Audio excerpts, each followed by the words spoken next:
Eto mga kababayan, kung hindi sana ninakaw ni Bongbong Marcos yung mga flood control, ay di sana hindi ganyan yung mga tao. Kita mo naman yung mga tao yung nagsasaper, oh. Tingnan mo naman, oh, ayan, oh, yung tulay, naging tao yung nagbubuhat na. Kasi naman, ninakaw yung mga flood control ni Bongbong Marcos at pinaghati-hatian ng administrasyong ito.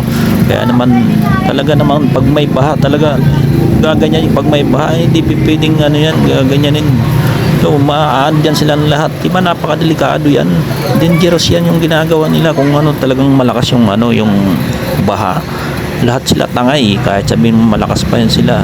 Talaga namang dahil sa mga administrasyon na puro buhaya, mga prosecutor na nag-i-impeach kay sa BP Sara, talaga silang ano, mga buhaya dyan.